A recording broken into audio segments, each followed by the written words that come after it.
Sir, ఒక ఆసక్తికరమైన విషయం. నెతన్యాహు ట్రంప్ పీస్ డీల్కి సంబంధించిన ఒక మీటింగ్ లో ఉన్నారు. ఆ మీటింగ్ జరుగుతుండగా మోడీ నుంచి ఫోన్ వచ్చింది. ఆయన ఆ మీటింగ్ని ఆపేసి ఫోన్లో మోడీతో మాట్లాడారు. అంటే ట్రంప్ తో మాట్లాడుతుండగా ఆయన మోడీ ఫోన్ని అందుకున్నారు. ఆ మీటింగ్ను కూడా ఆపేశారు ఆ డీల్కి సంబంధించి. సో మోడీ నెతన్యాహు ఫ్రెండ్షిప్కి ఇది ఒక గొప్ప నిదర్శనంగా మనం భావించాల్సి ఉంటుందా? ఎస్ అండి. ఇప్పుడు బెంజమిన్ నెతన్యాహు ఇజ్రాయెల్ ప్రధాని, ఎన్నో యుద్ధాలు చేస్తున్నారు. మన ఇండియన్ ప్రైమ్ మినిస్టర్ మోడీ గారు కూడా 2014 నుంచి అధికారంలో ఉన్నారు, 11 సంవత్సరాలుగా. అటు పక్కన ఇజ్రాయెల్లో కూడా బెంజమిన్ నెతన్యాహు ఎక్కువ కాలం ప్రధానిగా పనిచేసిన వ్యక్తి అనమాట.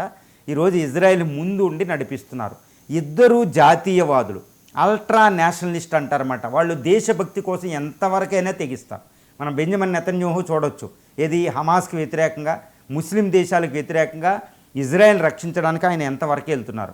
అదేవిధంగా ఇండియన్ ప్రైమ్ మినిస్టర్ కూడా అసలు కంటగింపుగా మరి పాకిస్తాన్కి ఈరోజు వణుకు తెప్పించింది ప్రధాని మోడీ అని చెప్పుకోవచ్చు. ఎందుకంటే ఎయిర్ స్ట్రైక్ పుల్వామా తర్వాత పహల్గామ్ తర్వాత అంతకుముందు యూరి ఎయిర్ స్ట్రైక్. ఈరోజు పాకిస్తాన్ టెర్రరిస్ట్ కూడా ఇండియా రావడానికి భయపడుతున్నాయి. ఇండియా రక్షణ కోసం నరేంద్ర మోడీ, ఇజ్రాయెల్ రక్షణ కోసం బెంజమిన్ నెతన్యాహు, వీళ్ళిద్దరూ గొప్ప ఫ్రెండ్స్ అనమాట. ఈ ఫ్రెండ్షిప్కి నిదర్శనమే ఈ సంఘటన అని చెప్పుకోవచ్చు. ఎందుకంటే అక్కడ ట్రంప్ ఏం చేస్తున్నారంటే హమాస్కి ఇజ్రాయెల్కి మధ్య సీజ్ ఫైర్ ప్రకటించేసేటట్టు ఒక పెద్ద పీస్ డీల్ అక్కడ చేస్తున్నారు, 20 పాయింట్ పీస్ డీల్. దానికి సంబంధించి ఒక క్యాబినెట్ సెక్యూరిటీ మీటింగ్ జరుగుతుందన్నమాట. అది చాలా చాలా ముఖ్యమైన పని. ఎందుకంటే ట్రంప్ పెట్టమన్న మీటింగ్ అనమాట. ఆ మీటింగ్ని సరిగ్గా అదే సమయంలో Indian prime minister Narendra Modi నుంచి ఒక ఫోన్ కాలు నెతన్యాహుకి వెళ్ళడం జరిగింది. ఈ విషయం తెలియగానే ఆ సెక్యూరిటీ, ట్రంప్ అప్పచెప్పిన సెక్యూరిటీ మీటింగ్ని ఆపేసి పక్కన పెట్టేసి మోడీతో ఎన్నో నిమిషాల పాటు సుమారు అరగంటకు పైగా మోడీతో ఫోన్లో చర్చలు జరిపినట్టు తెలుస్తుంది. ఆ లోపు ఆ మీటింగ్ ఆగడం జరిగిందనమాట. ఇది ఒక డిప్లొమాటికల్లీ ఏంటంటే ఒక అన్యూజువల్ ఇన్సిడెంట్ అండి. ఎప్పుడూ కానీ జరగదు. ఎందుకంటే ఒక దేశ అధ్యక్షుడు కానీ ప్రధాని కానీ వేరే వాళ్ళ నుంచి ఫోన్ వస్తే అది ఒక రిసీవ్ చేసుకుని మళ్ళీ దానికి తర్వాత కలుపుతారు. కానీ ఈ ఫోన్ రాగానే ఆయన వెంటనే పరుగువెత్తుకు వచ్చినట్టు మోడీకి ఏదో కృష్ణుడి దగ్గరికి కుచేలుడు వస్తే కృష్ణుడు భార్యలందరినీ వదిలేసి పక్కన పడేసి అన్నిటిని పక్కన పెట్టి సైన్యం వీధుల్లో పరిగెట్టుకొచ్చి కుచేలుని కలిసినట్టు ఫ్రెండ్షిప్ మనం చూసాం అనమాట. ఈరోజు బెంజమిన్ నెతన్యాహు ఆ సెక్యూరిటీ మీటింగ్ అనేది చాలా చాలా ప్రాముఖ్యత అండి, చాలా ఇంపార్టెంట్. నేషనల్ సెక్యూరిటీకి సంబంధించి ట్రంప్ మళ్ళీ అసలే హర్ట్ అవుతాడు. అలాంటి మీటింగ్ని పక్కన పెట్టి మోడీ ఫోన్ ఎత్తాడంటే మోడీ బెంజమిన్ నెతన్యాహు మధ్య ఫ్రెండ్షిప్ ఎలా ఉందో చూసి అసూయ చెందే పరిస్థితి వచ్చింది. ఎవరు అసూయ చెందుతారంటే ట్రంప్ అసూయ చెందుతాడు. అరే, నేను పీస్ డీల్కి ఎంత చేస్తుంటే మోడీకి నాకు వ్యతిరేకంగా ఉంటే మోడీ నాకు నోబెల్ సమర్థించకపోయినా ఆయన ఫోన్ ఎత్తేవేంటనే ఆయన హర్ట్ అవుతాడు. రెండోది ఏంటంటే పాకిస్తాన్కి దడదడ. ఎందుకంటే ఇజ్రాయెల్ అనేది పాకిస్తాన్కి పెద్ద శత్రువు ఇప్పుడు అణుబాంబుల వల్ల. కాబట్టి ఇప్పుడు పాకిస్తాన్కి చాలా దడ. అయ్యో, బెంజమిన్ నెతన్యాహుకి ఇటు నరేంద్ర మోడీకి ఫ్రెండ్షిప్ వల్ల మనం చాలా నష్టపోతాం అనేది ఒకటి అర్థమవుద్ది ముస్లిం కంట్రీస్కి, ఎస్పెషల్లీ పాకిస్తాన్కి. కాబట్టి ఇది పెద్ద షాక్ అనమాట. ఇక చైనా, రష్యాల వాళ్ళకి కూడా ఒకటే. ఎందుకంటే ఈ రష్యా ఇజ్రాయెల్తో సంబంధాలు ఉండవు, చైనాకి ఇజ్రాయెల్తో సంబంధాలు ఉండవు, గుర్తుపెట్టుకోవాలి. కానీ ఇండియాకి అన్నిటితో సంబంధాలు ఉంటాయి. ఇది ముస్లిం దేశాలతో ఉంటాయి, పాలస్తీనాతో ఉంటాయి, హమాస్తో ఉంటాయి, అదేవిధంగా ఇజ్రాయెల్ తోటి ఉంటాయి. కానీ Benjamin Netanyahu Narendra Modi friendship అనేది ఒక గొప్ప ఫ్రెండ్షిప్ అని చెప్పుకోవచ్చు. ఇది భారత దౌత్య విధానానికి చాలా చాలా ముఖ్యమండి. ఎందుకంటే ఒకటి గుర్తుపెట్టుకోవాలి, ఇజ్రాయెల్ మనం వ్యతిరేకించాం రీసెంట్గా, పాలస్తీనాకి సపోర్ట్గా 2 స్టేట్ థియరీకి అనుకూలంగా యునైటెడ్ నేషన్స్లో ఓటేసాం.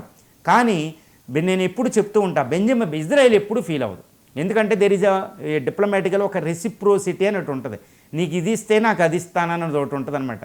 కానీ ఇజ్రాయెల్ మాత్రం భారత్ మాకు ఏమి ఇవ్వకపోయినా పర్లేదు, మేము మిత్రురాలు భారత్ అనేది చెప్పుకుంటే మాకు చాలు అంటదనమాట. బెంజమిన్ నెతన్యాహు ఒక గొప్ప నాయకుడు అండి ప్రపంచంలో. ఎందుకంటే ఎంతటి యుద్ధం చేస్తున్నాడంటే 6 దేశాల మీద అటాక్ చేశాడు. అది ఇరాన్ లాంటి దేశాన్ని ఓడించాడు ఇప్పుడు ఆయన.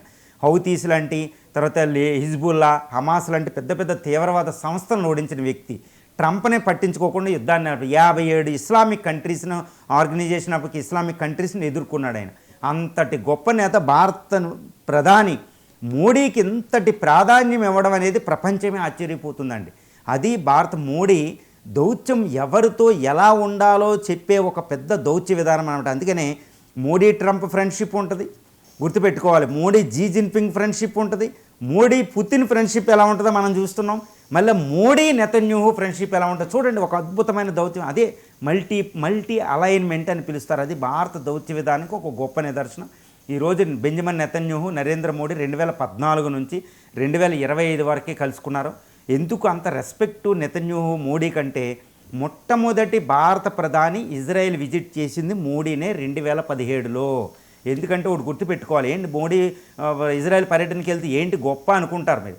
కానీ ఒక విషయం, మోడీ అనేది భారత ప్రపంచంలో అతిపెద్ద ప్రజాస్వామ్య దేశం ఇండియాకి ప్రతినిధి.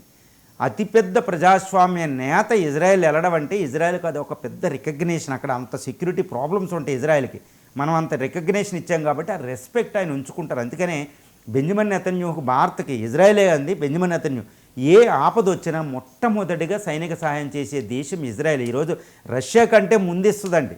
1962 యుద్ధంలో, 1971 యుద్ధంలో, 1965 యుద్ధంలో, ఎప్పుడైనా రీసెంట్ కార్గిల్ యుద్ధంలో, తర్వాత రీసెంట్ ఆపరేషన్ సింధూర్లో కూడా ఇజ్రాయెల్ నుంచి మనకి సైనిక సహాయం వచ్చింది. దౌత్య మద్దతు బహిరంగంగా మనకి ప్రకటిస్తుంది. అంతటి గొప్ప ఫ్రెండ్షిప్, అంటే ఇండియాకి రష్యాతో ఫ్రెండ్షిప్ ఎంత ఉంటుందో దానికి సమానమైన స్థాయిలో ఇజ్రాయెల్ ఇండియా ఫ్రెండ్షిప్ ఉంటుంది. ఇప్పుడు మోడీ బెంజమిన్ నెతన్యాహు ఫ్రెండ్షిప్ వల్ల అది ఇంకొక దశకి, ఇంకొక లెవెల్కి వెళ్ళిపోయిందని మనం చెప్పొచ్చు. Thank you so much sir, ఎన్నో అంశాలను విశ్లేషించారు. ఇది ఇవాల్టి రావు స్టాక్స్. Keep watching 99 TV.